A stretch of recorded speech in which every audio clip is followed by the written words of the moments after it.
கறி நல்லா வெந்துட்டு சுண்டி வந்துட்டு. சரி போய் இறக்கி வச்சிரும்.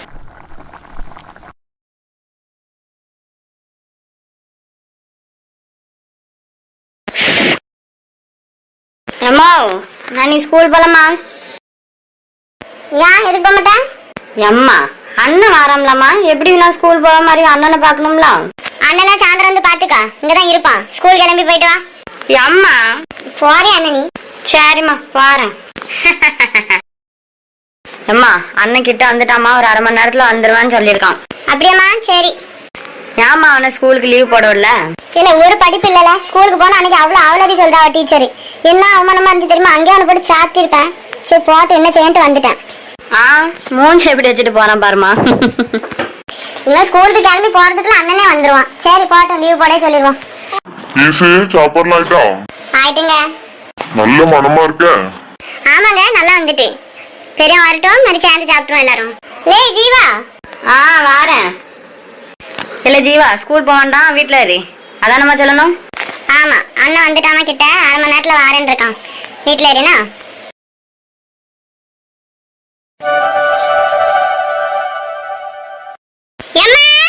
எடுத்துட்டு வரேன்.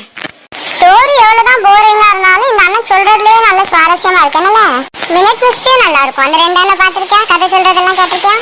ஆமா அவங்களும் நல்லா சொல்லுவாங்க. ஆனால் நிறைய வீடியோஸ்ல பாத்திருக்கியா, இந்த ரைட் சைட்ல உட்காந்துருக்க அண்ணன் தூங்கி தூங்கி விழுவாங்க.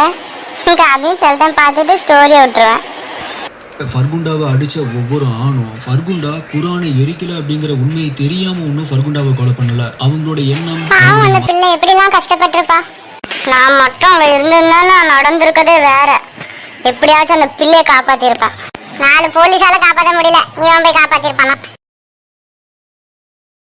ஏட்டி வச்ச 3 தோசையில 1 தான் சாப்பிட்டுருக்கா, 2 அப்படியே இருக்கு. எவ்வளவு நேரட்டி ஆகணும்? இல்ல பேக்ல எல்லாத்தையும் எடுத்து வச்சியா? யூனிஃபார்ம் போடாம இன்னும் உட்காந்துட்டு இருக்க, நேரம் என்ன ஆகுதுல? சாப்பிட்டுட்டு தானம்மா இருக்கேன், அதுக்குள்ள எப்படி சொல்லுவேன்? டக்கு டக்குன்னு தோசையை முழுங்கிட்டு சட்டை போட்டு கிளம்பல ஸ்கூலுக்கு. பயங்கர பசியில இருக்கம்மா, ஒழுங்கா 3 தோசையை சுட்டு கொண்டு வா. திருப்தியா சாப்பிட்டுட்டு ஸ்கூல்ல போய் படிச்சாதான் படிப்பு மண்டைக்கு ஏறும். இல்ல பசிக்குது பசிக்குதுன்னு இது 13வது தோசைல, இதுக்கு மேலே நிக்கிறதுக்கு எனக்கு தெம்பு இல்ல. ஸ்கூலுக்கு கிளம்பு. அம்மா அட்லிங்க என்ன சொன்னா தெரியுமா? என்னட்டு சொன்னா? இரு நான் சொல்லுவேன். அம்மா சொல்றான், அம்மா வைக்க சாம்பார் நல்லா இல்ல, இந்த முருங்கைக்காய் நூலு நூல மிதக்கான், அரிப்பு கொண்டு வந்து ஊற்றி அரைச்சுதான் சாப்பிடணுமா. நல்லால நல்லாலன்ட்டு 13 தோசை திங்கல, இதை விட நல்லா வச்சா எத்தனை திம்ப? நல்லா இல்லாட்டாலும் 13 தோசை சாப்பிட்டுருக்கலாமா. ஃபர்ஸ்ட் நீ வைக்கிற சாம்பாரை ஒழுங்கா வை, பெரும் என்னையாச்சு. அப்படி வந்து கஷ்டப்பட்டு திங்கானால கிளம்பி போ ஸ்கூலுக்கு. என்ன 2 பேரும் பார்த்துட்டு இருக்கீங்க? எத்தனை வாட்டி சொல்லிருக்கேன் பார்க்க கூடாதுன்னு கேட்டீங்களா நீங்க? நீ இப்படி சொல்றாமா, ஆனா அந்த அண்ணன் கண்டிப்பா எல்லாரும் பாருங்க ஷேர் பண்ணுங்க அப்படின்னு சொல்றாங்க. ஏமா இதெல்லாம் பாக்குறது தப்பா? பாக்குறதெல்லாம் ஒண்ணும் தப்பு இல்லாட்டி அது பார்த்தா மனசுக்கு ஒரே சங்கடமா இருக்கும். உலகத்துல எவ்வளவு அநியாயம் நடக்கு, எதையுமே நம்மளால தடுக்க முடியுமா? நம்ம கையில ஒண்ணும் கிடையாது. அதை பார்த்து நம்ம டென்ஷனே இருக்கணும். அதுதான் பார்க்காம இருக்கதே நல்லது. அப்படிலாம் இல்லம்மா, இதை பார்த்தா நம்மளுக்கு என்ன தெரியும்? நல்லது எது கெட்டது எதுன்னு பார்க்க தெரியும். ஒரு கஷ்டம் வந்துச்சு, ஏதாச்சும் ஒரு ஆபத்து வந்துச்சுன்னா நம்மளுக்கு அந்த டைம்ல தப்பிக்கிறதுக்கு அந்த ஐடியா கிடைக்கும்ல. நல்ல விஷயத்த மட்டும் எடுக்கணுமா, கெட்ட விஷயத்தெல்லாம் அப்படியே விட்டுடணும். கெட்ட விஷயத்த விட்டுடலாம். நீ ஃபர்ஸ்ட் சாப்பிட்டுட்டு தட்டை கிச்சன்ல விட்டுட்டு சட்டை போட்டு கிளம்பல ஸ்கூலுக்கு. சரிம்மா இன்னும் 3 தோசை மட்டும் கொண்டு வா, இருந்தாலும் கிளம்பிடுவேண்ணா. சரி சாத்துன்னு சாத்தி விடுவேன், கிளம்பு ஃபர்ஸ்ட். அம்மா ஒரு முட்டை ஊற்றி தோசை போட்டு கொடுமா. என்ன கேட்டா? ஒன்றும் இல்லை, கொஞ்சம் சாம்பார் ஊற்றிட்டு போ. திங்கிறதுல எங்கே தான் போகுதுன்னு தெரியல. அம்மா பத்தியா முருங்கைக்காய் அவ்வளோத்தையும் பிச்சு போட்டு சாம்பார் வச்சுட்டு, பேச்சு பத்தியா செஃப் மாரி. ஆனாலும் நீ லேசுப்பட்டவன் கிடையாது. ரொம்ப நன்றி தம்பி, இந்த வரைக்கும் சேஃபா கொண்டு வந்து விட்டுட்டீங்க. என்னண்ணே இதுல என்ன இருக்கு? நீங்க கேட்ட பணத்தை விட அதிகமா கொடுத்துருக்கீங்க, சேஃபா கொண்டு வந்து விடுறது என் கடமை. இதுல போய் தேங்க்ஸ் சொல்லிட்டு இருக்கீங்க. ஆனா திருப்பி ஏர்போர்ட் போறதுக்கு கண்டிப்பா என்னதான் கூப்பிடணும், சரியா? இப்போதைக்கு போற பிளான் இல்ல தம்பி, ஆனா கண்டிப்பா வேற எங்கேயாச்சும் டூருக்கு போனோம்னா உன்னை கூப்பிடுறேன், சரியா? சரிண்ணே ரொம்ப நன்றி. சரி போயிட்டு வரேண்ணே. ஓகேப்பா, பார்த்து ஓட்டிட்டு போ.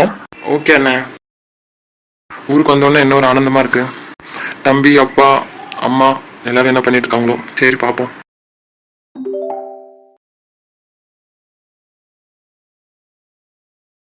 அம்மா சந்தோஷமா பார்க்க வந்து அழுதுட்டு இருக்கீங்க. அழுக வருது மக்கா. அழகுமா நல்லா வந்துட்டல. இனிமே போக மாட்டல மக்கா, என்ன விட்டுட்டு? எங்கேயும் போக மாட்டேன், அவன் கூடயே தான் இருப்பேன், சரியா? சரி மக்கா. என் பிள்ளை வெளிநாட்டுல இருந்து வந்தாலும் பாசத்தை மறக்கல பத்தியா? அப்பா தம்பி எல்லாம் எங்கம்மா? தம்பி கடைக்கு போயிருக்கான், அப்பா வெளியே தானே நின்று இருந்தாரு. சரி, அப்படின்னா நான் வெளியே போய் பார்த்துட்டு வரேன். ஐயா முருகேசு, எப்படி மக்கா இருக்கா? இருக்கப்பா. அண்ணே ஆளே சுட்டி பையா, எப்படி இருக்கா? நல்லா இருக்கேனே. எனக்கு என்னெல்லாம் வாங்கிட்டு வந்திருக்கேனே? பேக்ல இருக்கு, போய் எடுத்து பாரு. ஐயா ஜாலி.